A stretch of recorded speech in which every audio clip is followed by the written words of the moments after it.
Well, it's Friday, the 14th of July. We race at Fairview. We carded to race on the turf track. And just for you, the valued racing fan and the valued viewer, we got some studio maintenance that will be going on Thursday. We normally record a day earlier, but we've had to rope Grant Paddock in on this Wednesday, the 12th. So it's quite early that we're recording the show, so please keep an eye on your declarations and your scratchings, etc., closer to race time. And just chatting to Grant off air. Firstly, welcome, Grant. How are you doing? Morning, D's, morning, punters. Yeah, nice and cold down here in the Eastern Cape. There's no doubt about that, and we have had a hell of a lot of rain. Yeah, you're just telling me off air. Well, of course, we're recording the show, unusually on a Wednesday for the Friday meeting. So the guys must just take note if there are any changes with regards to, they're going to move the meeting, etc. Yeah, 100%. D's, I think there's a very, very big possibility that this meeting's going to be moved over to the Poly. Okay, we'll keep an eye on that. But Grant has studied for the race being on the turf track, so that's the way we're tipping it. But keep an eye on what happens come closer to race date. 12:40 is race number 1 over 1,200 meters. It's a work riders maiden plate for fillies and mares. And I got some betting for you, Grant, just the horses in single figures. Number 1, Telio's at 8 to 10, 2 at 5 to 1, 3 at 7 to 1, 8 is a 7 to 1 shot, and then it's double figures, the balance. I don't know, this filly, she's debuts for Kelly, but, obviously a visitor coming from KZN, work riders race 8 to 10, is that a realistic price? No, D's definitely not a realistic price, probably closer to a 5 to 2 shot. They're betting up on the form here. Especially if it goes over to Poly, this will become a jockey's race. But we've got to tip it as it sits before us. It looks like the best bet on the card, but there's no value at 8 to 10. I did make her my best bet on the card. I'm just concerned, hasn't raced for 50 days, might just need a run, and these other fillies have been doing quite a bit of racing, so they'll be a lot sharper. You've got to be careful of that. Being a bipod race, I wouldn't bank her here. I would definitely back it up with a horse like Fire Glow, a very, very good work rider in Sibonge Liaba. And then the filly from the Jacques Stadium Yard, Miss Tucker. Tricky kind of a race, punters need to be careful. But I have gone Telio to beat Fire Glow and Miss Tucker, D's. I'm glad that you touched on one of the work riders, Liaba, as being a good work rider. These names are unfamiliar to us compared to the names that we're more familiar with from Gauteng, because they work rider races have been going on for some time now. But nice to see these guys and gals get a chance. Yeah, 100% decent. Liaba actually worked for me when I was still training. Very, very good hands on a horse. And between him and Telio's rider, Striker Tutu, the two of them, the top two guys in the Eastern Cape. So I think the race will come from those two, and hopefully for the Mitchell Yard, it's going to be the favourite. Well, you heard it from Grant, and that's some valuable information. The top two guys on numbers 1 and 8 when it comes to the work riders down in the Eastern Cape. Race number 2 starts off the place accumulator, juvenile plate over 1,200 meters. They can't split the 2 yet, Grant. Numbers 1 and 2 got them up at 17 to 10. Then number 6 at 8 to 1, and 8 is at 9 to 2. Yeah, the bookmakers and the fixed odds betting market, 17 to 10, numbers 1 and 2. Does it look like the ready-made exacta for the day? D's, I'm not 100% sure on ready-made exacta. I do like Amazing Colours very strongly. That 1 1/4 lengths to Joy and Peace is more than good enough to win a race like this. Baby Love, Gavin Smith's done extremely well with these 2-year-olds that have come up from Durban. And invariably they won first time out. But you must take into consideration number 8, Tibetan Temptress. There was an absolute boatload of money for her first time out, so she was touted to be a winner. Unfortunately, she got cut into her stifle, and she had valid excuses for being beaten, and quite soundly beaten at 19 and a half lengths. But just watch for a turnaround in that form. But I have gone Amazing Colours to beat Baby Love, Tibetan Temptress, and Symbol of Love. Yeah, I think a good point today, Grant, with number 8, Tibetan Temptress. The fact that there was money for her, she's 9 to 2 now. there could be money again because, as you mentioned, there was valid excuses. But Grant siding with number 1, Amazing Colors, as the top choice, and numbers 2 and 8 to possibly fill in that exact position. Race number 2. The place accumulator, would you bank a number 1 there, Grant? Yes, definitely. Banker number 1 in the PA. The pick 6, the big one, starts at 1350. Race number 3, it's over 1,000 meters. The betting here, number 1 is at 5-1. We got number 6 a day here. That is at 15-10. And then we go on to number 10, William West, at 2-1. Of course, William West coming through for Justin Snaith and the Cape form. And the local runner for Gavin Smith and Louis Mkotwa, that's trading at 15-10. Which is your first pick here, Grant, for the pick 6, or you're not convinced? No, well, we won't be able to banker in the pick 6. We're probably going to have to go 2, maybe 3 horses. I must say, if the meeting does move to the Poly, last time this happened, Justin scratched all his runners, so punters need to have a look at that as well. But I think Adaya should get it right. Louis up, unfortunately, drawn out at 10. Bit of work to do, but does show a lot of pace. He got beaten by a very, very good sort in a bound last time out, and he should make amends. So I've gone Adaya to win it from Miraculous Man, who's holding solid form and has done nothing wrong, and then William West. I think those 3 will get you through the pick 6, and you probably get away with just 2 horses in the place accumulator, Miraculous Man and Adaya. Miraculous Man and Adaya, of course. We will just keep an eye on Justin Snaith's runners, whether they will race or not, because a meeting change, as Grant mentioned, could see the stable not running. But 1 and 6 for Grant in race number 3. Race number 4 is over 1,200 meters. It's a merit-rated 74 handicap. How they're betting here, Grant? Number 2 is at 3-1. Then we got number 6, Woodland Ridge, at 8-1. Number 7, Coastal Part, at 8-1. And it is then 10-1 and better the balance. It's a weird betting market, this, Grant, because you got a 3-1 shot, number 3, Western Origin. And then it's a big jump to 8-1 and 10-1 and better the balance. So, if the punters like something out there, there's a lot of value to be had in race number 4. Yeah, a lot of value, Dees, there's no doubt. I am in the camp of this 2-year-old. I think he's a decent horse. He had a very good run back after gelding. Only got beaten 2 lengths by Fairy Knight, who's a very, very smart horse. Tricky kind of a race beyond him, but I thought 3-1 was decent value, and he's got to go in. The horse like Pedro, his last run was all wrong. He's got a decent draw, and even if it moves to Poly, it won't worry him. Pomodoro and Magic, the filly from the Duncan Mackenzie yard, holding steady form. And then also Coastal Path, unfortunately, if it goes to Poly, he's going to be drawn out in the sticks, so he might battle. But I'm going to go for the young horse, First Origin.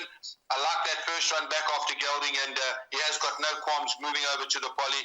So, yeah, First Origin for me, Dees. 2 could be the ideal roving banker in the race, even if they move it to Polytrack. Grants likes that horse, number 2, First Origin. Then we go along to race number 5. And in the 5th race, it's over 1,400 meters. It's a conditions plate for fillies and mares. We'll have a look at the best weighted column. This is how they're betting. Number 3 is at 4-1. 4 is at 3-1. And then it is 7-2, number 11, which is Lady Mystico. Grant, the best weighted column does belong to horse number 3, Courier. This is at 107. Then number 10 at a 103, 8 is at a 102, and joint 6 and 11 at 99.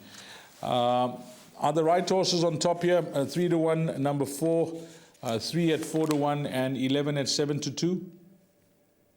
Yeah, I think they got it right here, Dees. Ikorio for a rating, she runs to a rating, she wins. That's a very good start to Pedro last time out. Pedro's our best sprinting filly in the Eastern Cape, there's no doubt. But this other horse, Lady Mystico, is an improver, especially on the Poly. She's really done well, very good draw. I think the race will be fought out between those 2 horses. And then Benika, as I say, if she comes, she's got to be there and thereabouts. But I'm actually quite strong on this filly, Courier, with Louis up. And Louis knows every inch of this Poly track like the back of his hand. And then Richard on Lady Mystico.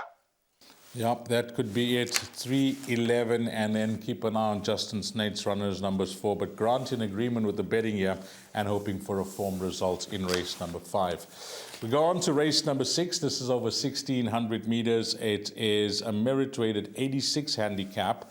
And this is how they're betting. Number 1 is Moon Game. This is trading at 7-1.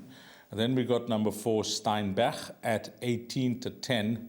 5 is at 7-1, 6 is at 7-1, and then I can tell you that the balance are all 10-1. Well, they're going with this Cape form again, the fixed odds betting market, Grant. Number 4, Steinbach, at 18-10. But there is, again, you know, I see a lot of value amongst the locals here, especially a horse like... sorry, Grant, go for it.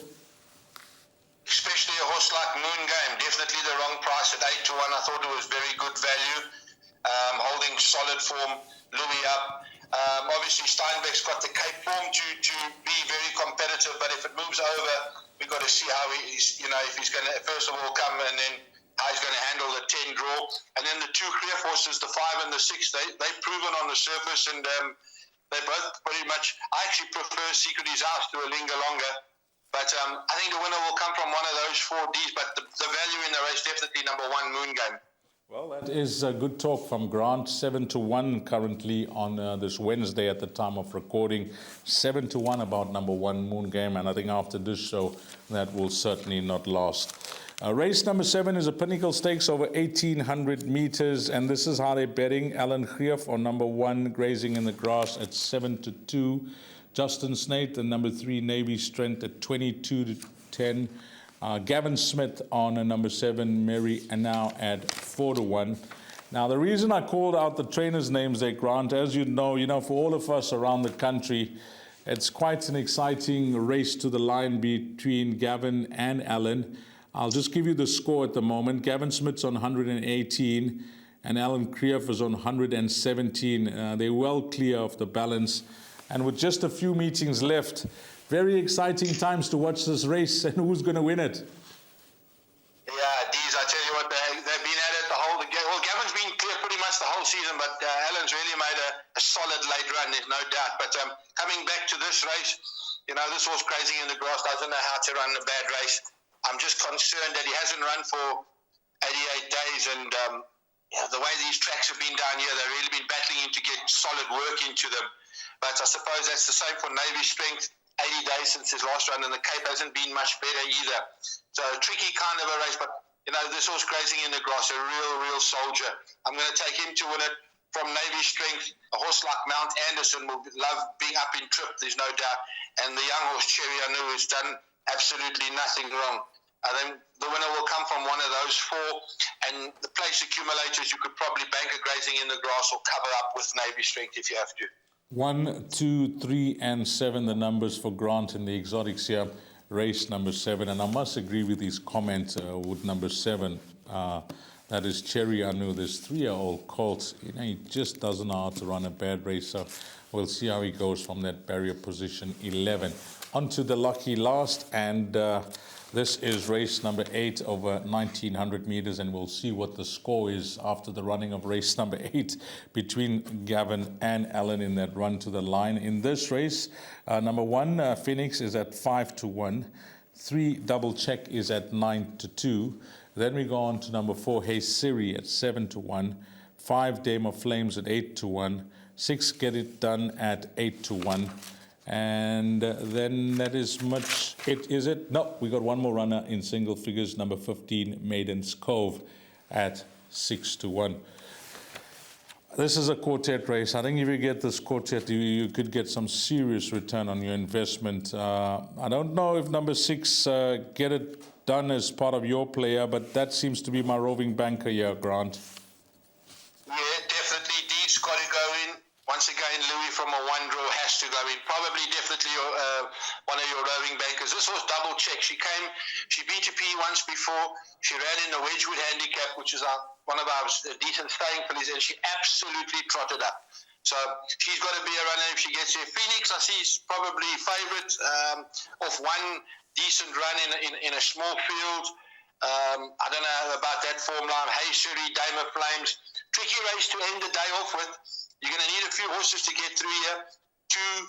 1, 2, 4, 5, 6, and 7 I've added in as well. My 2 roving bankers for that last quartet will definitely be Get It Done and Double Check if she gets here.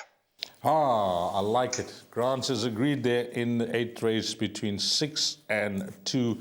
6 is trading at 8 to 1, Get It Done, and Double Check number 2 at 9 to 2. If those 2 horses run in the top 4 and you can find the roughies to fill in the minor positions, you could end off your day on a high in Fairview on this Friday after the running of race number 8. You got a suggested bet, Grant? Of course, we know, and we remind the viewers, as we've been doing throughout the show, that just keep an eye on whether there's a meeting change with regards to surface, because we, at the time of recording the show, we are tipping for the turf track, and we're recording it quite early on this Wednesday. But Grant, you've given a suggested bet? Yeah, I have done my best bet, race 1, number 1, Telio. My value bet, race 6, number 1, Moon Game, and my suggested bet is a win double with race 1, number 1, Telio, onto race 2, number 1, Amazing Colors, Dees. Thanks a lot, Grant. Thanks for your time. And you're just telling me, just like everywhere in the world, you're freezing cold down there. Oh, Dees, it's unbelievable down here. I'm not used to it. But anyway, good luck to the punters and go well yourself, my man. Bye-bye. Thanks to Grant Paddock, as always, giving us his time and, of course, his thoughts on the race meeting for Friday, the 14th of July. From the entire team at Gallop TV, Grant Paddock, myself, Dees Dainan, to you, the racing fan, hopefully you're going to have a wonderful Friday playing in Kabeja, Fairview. From myself, Dees Dainan, until we meet again, you take care. Salani Gashle.